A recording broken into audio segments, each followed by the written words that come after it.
Hi guys, welcome back to another episode of Sleeping Giants, Red Star Belgrade. Now, in our last episode, we saw the second leg of our game against Maribor, and surprisingly, we actually won, and it got us through to, well, basically the round that we were expected to get through to, which is the Champions League playoff round, which means if we win this, we actually go into the group stages, which is not really what I was expecting in our first year back in the competition, to be honest. I actually kind of figured we'd probably lose to Maribor, but we didn't, and we got drawn against Celtic. So at that point, they were the sort of highest coefficient ranking side with like a sort of 35, whereas ours is like 8. We were the lowest ranking side left in the competition, though that could be affected, of course, by the fact that we weren't playing in it last year, and yeah, so that could be the reason, which meant that we basically ended up getting drawn against the toughest team. But we'll come on to that in a minute. As we actually started off the season, our tactics seems to work now. I've changed a couple more things, and I'll show you what those things are in a sec, but I think basically I'm pretty much sold on the tactic we're playing right now, with the last couple of changes. They're very, very minute, but we'll just show you what they are. Well, I'll show you before the live com today, which is, of course, the home game against Celtic. And believe me, we've got stuff to talk about. So basically, yeah, our first game was away at Spartak. We started off brilliantly with some lovely work down the wing from Peshnik, dropping the ball in for Vukan Savicevic, who made it 1-0. Then Peshnik himself was on the end of a Despotovic cutback and made it 2-0. We were flooding them at this point, just dominating. Then, as with all of these things, Milos Ostojic got a goal back for him. I mean, I don't think it was even a click. It was just a ball in from a corner, headed into the net. I mean, you can't stop conceding them. You can limit it a little bit, but you will always concede goals from them sometimes. It's just one of those things that happens. No matter how badly the other team are playing, they will find it. And of course, that then provoked them into actually getting something into the game. Of course, Luka Jovic wrapped up the game for us late on, but stats-wise, I mean, look, 10 clear-cut chances in this game. We were dominant. They had 3. As you say, late on, but we if we'd have not won this game, I would have been furious. 10 clear opportunities. We should have probably scored more goals, but we didn't. And that's a little bit worrying, but still winning, and that was the key thing here for this game. Savicevic is just a beast. Unfortunately, he's broken his arm, but we'll talk about that in a sec. Right, let's go into the other game. Yeah, in our second game of the season, we were at home to Kukuriki, and this was a strange one in the sense that they actually started this game ridiculously well. Haminu Draman put them in front on 17 minutes. A little bit annoying, like shot, hit the goalkeeper, bounced back, went to the wide position. I thought, right, chance has gone. Good, we survived. Ball crossed straight across the box, through my defenders, and Drama was there at the back post to make it 1-0 to Kukuriki. Thankfully, we had this brilliant burst before half-time. We didn't... the thing is, I was about to change our strategy a little bit, but then I noticed that we were starting to creep back into the game a little bit. They started very, very well, but then I think the only thing I can assume is that they started to sort of sit back against us, and it was a mistake on their part because it cost them. And Georgi Despotovic scored I think it was his second or first goal of the season for us. He's not been great in terms of, but he's been good at providing them, so that's been useful. And then literally directly from that, Darko Lazovic, the ball is out on the left-hand side for Gavric. He whips the ball in, and it's sort of flicked on by Savicevic. I don't know if he actually got a touch, but it looked like he might have done. Comes to the back post, and Lazovic made it 2-1, and all of a sudden, we're winning it. And then we get a free kick right before half-time, and Milos Bosancic dispatches it with all the different flavours of plum, and it was a great goal. In the second half, they come back at us a little bit, and obviously when Darko Lazic was red-carded, we had to sort of shuffle the pack a little bit, and, it wasn't the most vintage of performances, but we got the goals, and as you can see here, only 2 clear-cut chances to provide the 3 goals for us. They actually had more than us in that sense, but that was pretty much the only sense that they were actually better than us on the night. Really, okay, their tackles were ever so slightly better, and aerial challenges has always been a problem with us. I just don't think our players are particularly tall, but it was another league win, and it got us off to the perfect start, really. Just show you Bosancic's profile, just as a sort of random pick out. He's very, very good, but he is one of the older players in this team. He's a sort of set-piece specialist, and that's always good, but we may have to look for someone else in there at some point. So 2 wins out of 2 in the league, both 3-1 wins. This then brought us to the game against Celtic, and this is a game that is both good and bad for separate reasons, basically. My genuine feeling going into this game was if we can try and nick a goal from Celtic Park, then we are snug as a bug in a rug in terms of defending. In terms of us actually getting a chance of getting through, we had to score at Celtic Park. So when Alireza Yaham, oh, yeah, I was struggling. I was trying to. I'm glad I didn't live comment this because he was brilliant against us. I know his rating. Yeah, see, 7.9. He was the one player for Celtic that was really genuinely very good on the night. They weren't as good. I don't know. I think maybe we called them an off day. We weren't particularly fit. As you can see, our conditioning is certainly worse off than theirs, but that's just because of where the games are falling. But yeah, Jahan Baksh made it 1-0 to Celtic on 12 minutes, and it kind of just destroyed me because my plan was to basically be solid and see if we can get to half time and then try to sort of push from there, because I didn't want to go all out and then end up losing it, or losing too heavily, because you can't do that, unfortunately. You've got to you can't, in these kind of games it's different because it does matter how many goals you concede, especially if you're, well, it matters more if you're at home, and I think Celtic kind of threw caution to the wind on this one, basically. Luka Jovic, who I decided to start up front because Despotovic had played during, this was obviously a weekday, so he'd played at the weekend, and I didn't want to rest too many players for the league because we do still need to win the league. But as you'll see later on, I did actually try this out. Yeah, so Jovic equalised with a great, just ball over the top. Yeah, Gavric with it was sort of an early cross. I think I turned hit early crosses on, just to sort of see if that would work. I was really trying to look at the analysis for this game because we didn't look as though we were going to get much of the ball at this point. But then once Jovic scored, it kind of just levelled the playing field a little bit. We got in at half-time and 1-1, and I thought, well, maybe we can just see what we can do here. We got our goal, and that's the key thing here. So I actually decided to sort of go a bit more defensive. I changed a couple of things around, nothing too drastic. The formation remained the same.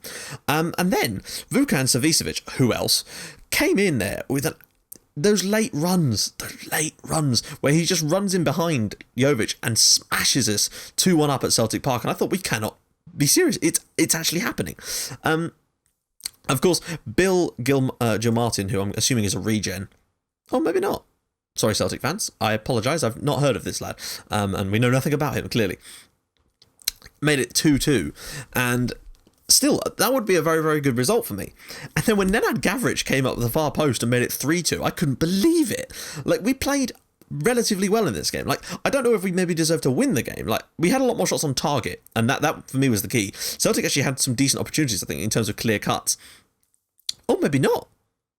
They certainly had some decent opportunities. Like, they may not have gone down as clear-cut opportunities, but for me, they were. And we actually were very, very good on the night, and I was impressed. We even won aerial challenges against them, and that was superb. They were good on the tackle, but other than that, not much. The one bad thing about this, and there's two bad things in the fact, as you'll notice, we only made one substitution. That was a huge error on my part, because all these goals were flying in, and I kept trying to make the substitution, and I thought I'd done it, but then, like, it just, obviously, I don't know, it just didn't happen. And then, of course, when Savicevic was injured, I thought that was my last substitution at the time, when I brought on Avramovsky, who has also got injured since then, which is a pain. So we were very lucky to get away with this, actually, because, again, this is the second time I've done this, and that's why, guys, I make substitutions on specific times in the game, because that way I don't forget to do it and get confused by the number I make. It's stupid, but that's the reason I do it. I am trying to be a bit more.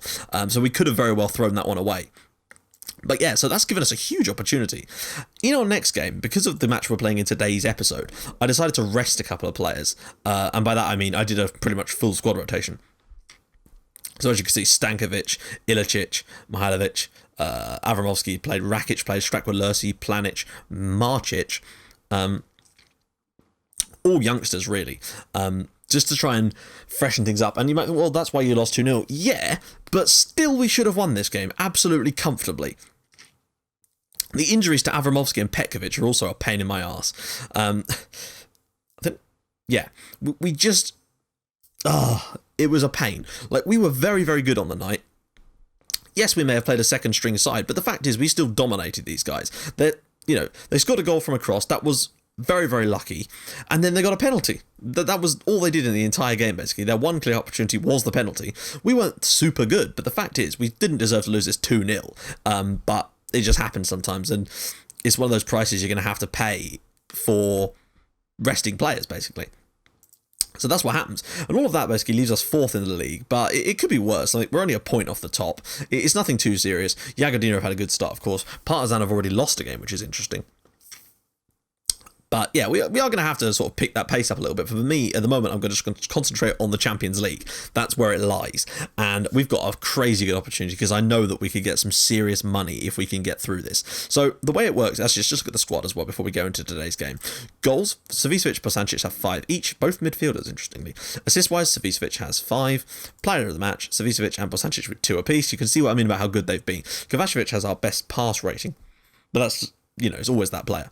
Yellow cards, we've been pretty good on yellows so far this season. Nobody's actually got more than 1, and obviously 2 red cards for Darko Lazic is a little bit worrying. To get 2 red cards in his first 6 matches. Not great. Average rating, of course, is Savicevic, the man of the moment. Now, match preview, this is what's... Are they going to play a similar lineup? Well, they haven't. Interesting. The key thing we have to mind here is Jahan Bakash. Jahan Baksh. I'm sorry. Is he Moroccan?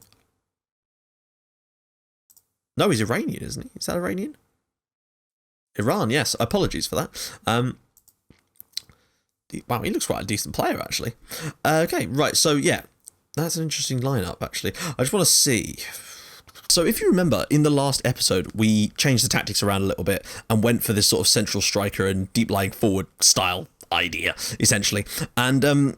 basically, the only change I've really made to that is we've turned on prevent short goalkeeper distribution, because that seemed to work quite well when we've had that on. And I've moved them off to the centre, basically. So they're both now sort of, it just, I don't know, for a start, it just looks better, and that's not why I'm doing it. But, I think for me, having them in a line like that is just, it's just going to make us too predictable and a bit narrow. Whereas now when Strakulowski does get the ball, although he may not start today, I don't think, the player in Avramovski's position can make that run in there rather than running into him. I know that sounds stupid, but that's what I've done, and it seems to have worked a little bit better. Let's just do a quick pick to move some of these players around. So Spotovic, Peshnik is having a play in there at the moment just because of Savicevic and Avramovski are both injured, which is not ideal by any stretch of the imagination.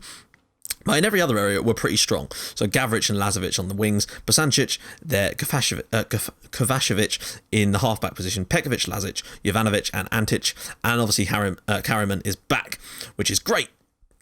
So, the main plan today is just to not lose by 2 goals, basically. Celtic essentially have to beat us by 2 goals. The only way they can go through if they win by 1 goal is either doing it on penalties if they win 3-2, or they win 4-3. So, essentially, if Celtic have to score at least twice, the very minimum. So, I'm just going to see if we can sort something out with that. Oh, is that Ilicic? I swear that said... What? I don't understand. Alright, submit team. Oh, what the hell happened there? That was really weird. Matanovic and Rangelov. Okay, so I think it's because our bench is bigger or something. Although we do have a lot of players that just aren't fit at the moment, and injuries and conditioning. It's a lot of games, and they're just not really up for that at the moment, basically. So yeah, let's get straight into this and just see. I really think we've given ourselves a great chance based on what happened in the first leg. I just worry, I just worry that, as good as we were in the first leg, I just worry that Celtic are now going to just turn up and absolutely destroy us. And it's a shame because we played so well in that first leg, and they were all right. It was kind of an even game, but as you saw, we had a lot more shots on target, and I'm hoping that this system will, again, work for us. If anything, it should work better because we're the home team. We can impose ourselves on them a little bit more. So just don't concede. Just don't lose by more than 2 goals. That is literally all you have to do today, guys, really. Just try and keep their goal scoring to a minimum. And I think the way we're going to do this is to just try and go as long as we can without conceding. Just sit. I mean, I maybe could have even gone on a counter-attacking sort of style, but if we do go into the lead in this game, then I might well consider that. Switch into a more counter or control, maybe even. Maybe that's a better idea, actually. We'll perhaps not counter, because we do still want to impose ourselves, but I think if we can get ourselves in front, I might switch to a sort of more control-style attitude, just to try and keep oh, don't be silly. What is this ridiculousness? That would have been insane. Right, but they have it. Oh, there we go. Lazovic with the ball all the way out to Peshnik. Drops it down for Lazic. Oh, Peshnik. Oh, wow, what a chance that was for Red Star. We could have been 1-0 up here, and that would have, for me, not put the tie to bed, of course, but it would have given us a great chance. It would have meant that Celtic had to get 3 goals. Basically, every goal we score, they have to score 1 more. The more we can get, if we can go in at half-time a goal like that would just be, for me, that would make me feel pretty confident about us going through. We get to the group stages. Can you imagine? First season playing back in this league. I was not expecting this. The tactic seems to be working a lot better for us this season. We seem to have found something that's working for us. Petkovic, can he knock it around the corner? He can for Lazovic. Lazovic's ball in. No, it's cleared away again. Petkovic gets the ball back, whips it in. Despotovic, Lazovic. Oh. And another good opportunity here. We're creating. This is a very similar sort of style to how the game went at Celtic Park, actually. But they've actually been worse, which is not what I expected at all. We're getting a lot of possession in this game. And have we got pass into space on?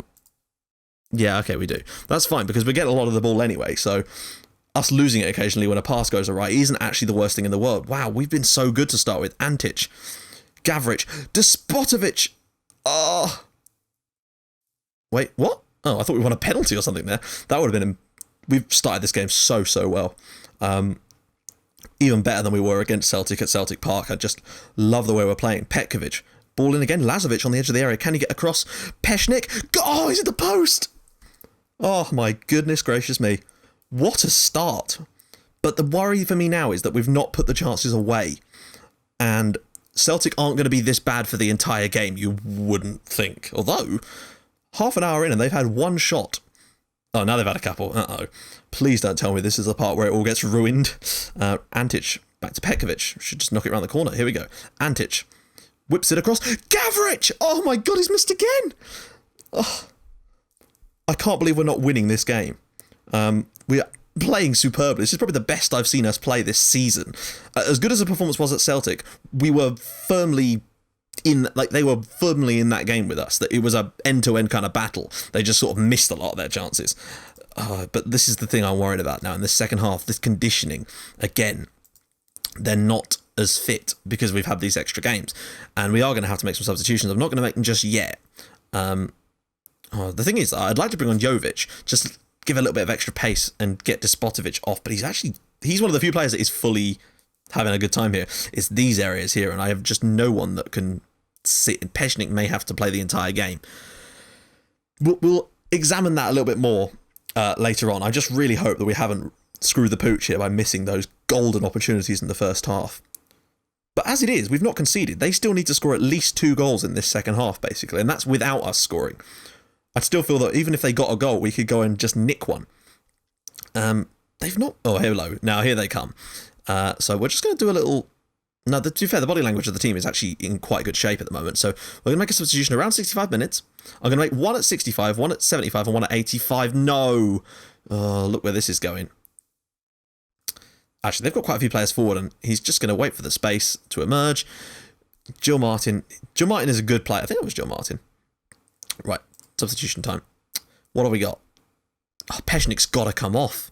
He has to. Look at him, he's knackered. And so is Bosancic, really. So who have we even got? So many players are out injured. And we've got a lot of attacking players. We may have to play some players out of position here. I'll also be bringing on Planic later on for Petkovic because he's looking knackered as well. But Peshnik is the one we have to get off. And that means that Jovic is going to have to play there. I know, it's not ideal, but we don't really have much choice. I'm going to have to make another substitution probably around 70 minutes, actually, just because of the way that... Oh, come on now. The Celtic are starting to come back into this game a little bit now, and I really am worried that they're going to nick this from us when they really don't deserve it. We played so well in that first half, we just didn't put the chances away. Close him down. Oh, the post has hit again. This time Celtic hit the post. But we're still winning the tie, and that is the key here, right? We'll make another substitution in a second. Bosancic, as good as he is at set pieces, he cannot be... Oh, bugger. He cannot be left on the pitch, and I just don't know who to bring on. Oh, shit, that wasn't what I meant to do at all. I just want to pause the game. Let's just make that very clear. I'm going to... Oh, my goodness, he is just... Wow. He really cannot play that at all. Like, that is incredibly... He's not very flexible in the slightest. Let me just see who else is even... Lazovic can play... Ah, okay, right. Can Gavric play on both wings? That's better. That's slightly better. Not by much, but Jovic is really not a very flexible player. Kovacevic can push up. Have we got anyone that can play defensive midfield on the bench? Is Mihailovic there? Jesus H. Christ. I'm going to push Kovacevic up. And... God, we have got some problems here. I don't want to bring on Planic to play in that role because we need to bring him on later. But they've already... He can play in this. This is a big risk. But I don't know what else we can do here. We've just got so many injuries in the key positions. Right. Let's just see. We've got 18 minutes to go. They still need to... Oh, Forrest is through here. He's going to score. Oh, what a block. That is some golden good defending there. And they're really coming back into this game a little bit now. So I may have to drop us a little bit deeper just to stop them from getting it behind. But we won't drop deeper. We'll just stop pushing quite so far up the pitch. It will just give them a little bit less space to work in behind. That's a good bit of play. Jovic has won it now. Can he get the... Oh, that's a good outlet. Despotovic has got this here, you know. Go on, Georgie. Have a pop. Go on, Georgie. Oh, Jesus Christ. How close are we going to come to winning this game? We still really do deserve it. We've been the better side. That's a great corner. Jovic, oh, there's a guy here if you can find him. Oh, don't lose the ball, Luca. That's pathetic play. He had so long to... And this is going over here, probably. Oh, no. Djordjevic. And a long ball across for Lazovic on the left wing here. I'm pretty certain that's not... Oh, and again. Right, so... Certainly been an entertaining 0-0, which is unlikely. Oh, hello. Antic, and this looks like another chance for us. Petkovic, back to Antic, whips that ball in, and nobody's going to be on the end of it. Uh-oh. Here comes Celtic. No, Djordjevic is there. I think we're going to do it, you know. Even if we get the 0-0 here, I think we might end up sneaking through. Lazovic, Gavric, gets the ball across the box. Jovic to the far post, back across to Spotovic! 1-0 to Red Star Belgrade. And that surely is us through to the Champions League group stages. Unbelievable. Georgi Despotovic. And you can't say we haven't deserved it. We've played really, really well. And Celtic, Jesus, they just have some terrible luck in Europe. I can't believe we're about to go into the Champions... We do get into the Champions League group stages from this, don't we? There is no round that I've been ignoring. I'm fairly certain we get through from this. It's a good ball in from Gavric. Lovely presence from Jovic at the back post to just drop it back across. And Despotovic, who was the hero for us last season, is going to be the hero again here. Celtic now need 3 goals in the next 12 minutes of this game. Say now it's 9 minutes. So what we're going to do here, we're going to go on defensive, we're going to go on waste time, and they're not going to score 3 goals in that. And if the game lets them score 3 goals, then sorry, but there's no amount of suddenly... Oh, for God's sake. Oh, please. Like, I don't... Oh, we just get injuries in every game. And they're not short ones either. The fractured arm that Savicevic has got is a pain in my arse. But with 5 minutes to go here, it does look as though we are going to get through. Lazovic with the free kick. Oh, he's hit the crossbar. Off the goalkeeper, but hey, we've actually been superb today. This is generally one of the best performances I've seen from us. Jovic on the edge of the area. Don't lose the ball like you did last time, son. That's better. Planic. And it's cleared away again to Petkovic, who can drop it into Jovic. Doesn't need to. We are looking good. Even if they score now, it's still going to be too late, and that makes me very happy. Although I would like to beat Celtic again. Home and away, Gil Martin, he was the danger man when he came on for them in the first leg, and Petkovic will clear it to Lazovic. Celtic are almost certainly pushing everyone forward now, so we've got a little bit more of an opportunity to get a second. Jovic out wide. Can he find Despotovic with the cross? Ball across. Despotovic, it's 2-0 to Red Star Belgrade. What a performance. 6 clear-cut chances, 5 half chances. We have been the better side in this game, without a shadow of a doubt. They had their moments, Celtic, where I figured that they could come back into it, but that was just great counter-attacking football, and Luka Jovic has done a superb job of providing goals today. Georgi Despotovic has done a fine job of dispatching them, and it's, well, Red Star Belgrade 2, Celtic 0, and 5-2 on aggregate over Celtic. We've been so good. I just can't believe how good we've done. We've actually, bear in mind, in our Champions League qualifiers, we've actually won the home and away legs in all 3 of the ties, which is phenomenal performances, and, wow. That's impressive. I can't wait to see who we end up in the Champions League group with. But my point is, money, ladies and gentlemen. The money that we are going to get from playing in the Champions League group stages is what is going to allow us to hang on to our best players and really start to build this club up now. We've got into the Champions League group stages, and that is going to help us so much in years to come. Just to get this far, this level of performance. Obviously, I can't expect us to do much in the groups because almost everyone is going to be better than us. In fact, I would imagine that everyone will be better than us. See who else got through. Austria Vienna, are through. CSK and Moscow are through and have knocked out Atletico. And Lyon are through. And FC Basel are also through. So yeah, that is that, guys. In our next episode, since the group stages haven't been announced yet, but we will be almost certainly playing a Champions League groups game in our next episode, so I can't tell you what the game will be. You just have to wait and see. It'll be a big old surprise. So guys, if you like what you've seen, please feel free to drop a like on the episode, and if you'd like to even more than that, please feel free to subscribe to my channel for more Portsmouth and Red Star Belgrade in your inbox every single day at 5:30 and 8 o'clock. And I will see you guys in the next episode for a Champions League group stage game. Holy shit. Bye-bye.